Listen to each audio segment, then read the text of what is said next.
lot, basically. And when I saw two beautiful mushrooms down at St. Lawrence Market, and I investigated how they were grown, I found out that they were grown outdoors on oak logs. So I said, well, this could be the perfect pastime for me. And that was a few years ago, and now I'm in it full time. So you want to explain to me the cultivation process of these mushrooms? Okay, there are two basic techniques for growing shiitake mushrooms. One is outdoors on oak logs, or any hardwood log actually, but oak is the most preferred species. It was developed in this form by the Japanese just after the war. The other technique is to grow them on hardwood sawdust indoors in a climate-controlled room. Most of the ones that you see in the supermarkets these days are indoor-grown shiitake. It's a lot easier to grow them indoors than it is outdoors, so a lot less labor. And I can go through the different techniques for you and show you exactly how it's done. What Rolly is going to do is drill a series of holes in this oak logs. Depending on the size of the log, that will depend how many holes you drill. In this particular size, only a couple of rows of holes would be necessary.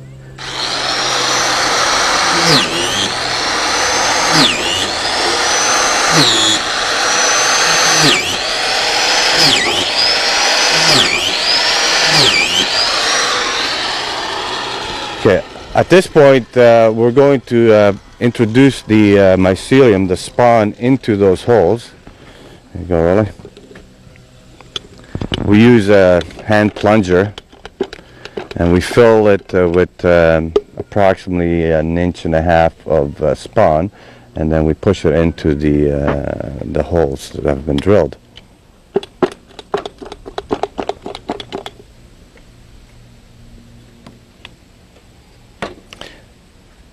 What will happen here is the mycelium on the sawdust will jump off onto the log itself and will colonize the full log in about 1 year.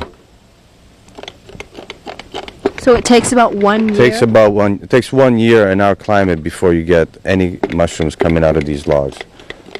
That's probably good enough there, Rolly. Just now we have to seal the holes with melted wax. This will prevent the mycelium from drying out, the spawn from drying out.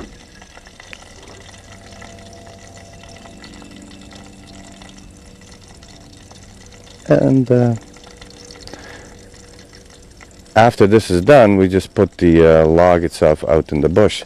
This is suitable for a small number of logs. If you're doing thousands of logs, for example, in a commercial operation, you may want to use an inoculating machine, such as this one. What this machine does is it does two jobs. After you drill the holes, you put the spawn in there and use an air compressor to introduce the spawn into the holes, at the same time sealing it with a piece of styrofoam. These machines were developed by the Japanese. And you can do, even with the hand waxing operation, you could easily do, a couple of people can do 100 logs a day. Well, depending on the size. If you get 12-inch logs, it could be somewhat difficult. So do you get one mushroom per hole? The first year you'll get the mushroom popping out of the inoculation site because that's the easiest spot. Afterwards, once the bark has softened, the mushrooms will pop out anywhere on the log.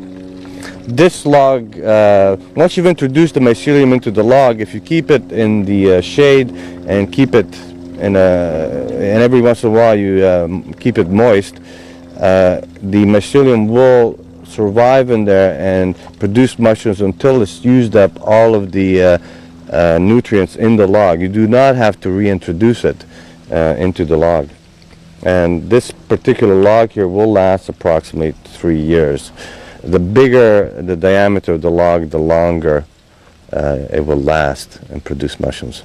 What are some of the disadvantages of harvesting mushrooms like this? Is there any problems with the weather? The main problem is if it rains. Once you have some nice mushrooms popping out of the sides and it pours, then the mushroom will absorb the water and get a bit soggy. Otherwise, shiitakes are not really bothered by any pests. There are some slugs, but it's just a minor problem. Insects don't bother them, and wildlife doesn't seem to like eating them. Does it get affected by frost or cold weather? They can freeze at night. There are cold weather species that actually only produce in the spring and the fall. They get the best quality mushrooms. They freeze at night, and then they keep growing the next day, and they produce a really nice, solid, fleshy mushroom. In the summer, you'll get mushroom growing very quickly, and you produce a very thin, fleshed mushroom. So when is harvesting time for these type of mushrooms? You can harvest anywhere from late April up until November. There are, like I said, different strains that fruit at different times of the year. Cold weather strains, multi-rain strains, and hot weather strains. So you're growing them and you're seeding, well, I guess you would call this in a sense seeding all Yes. year round? No, you do this in the spring. You get your logs cut in the winter. As soon as it warms up, you inoculate the logs like I've just shown you, and then you put them out in the bush. Once you've gotten your log population up to what you want, let's say a couple of thousand logs or a couple hundred or 10,000, then you would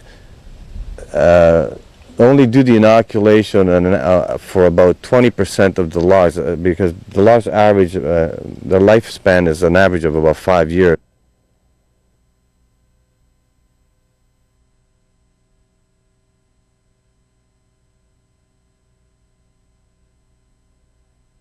What's the highest cost when cultivating these mushrooms? If you have to purchase the wood, it's one cost. The spawn is another, and labor, of course. So once you've done this process, what happens next? Do you want to show me what? Yes, I'll take you over to my laying yard where these logs sit for 1 year All right. in the shade. Let's go take a look.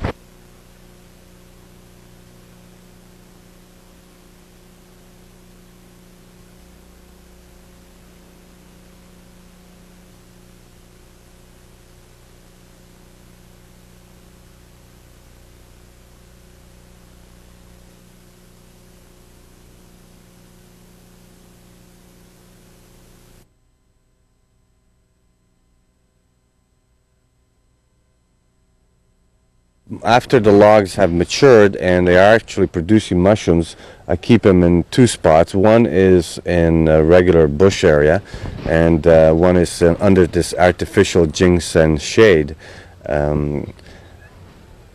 To produce mushrooms, you have to either soak the logs or you have to give them water. You can't really depend on the rainfall to produce them, otherwise they can pop out whenever they want. To get a consistent production schedule, I take my logs and I put them in these frames over here, and then I soak them in a tank. The smaller logs, I soak them in tanks. In the other section that I have the larger logs, and I have a sprinkler system set up for those because they're a bit heavy to move. Once you've soaked the logs for about 24 hours, a couple of weeks go by and the mushrooms start to pop out.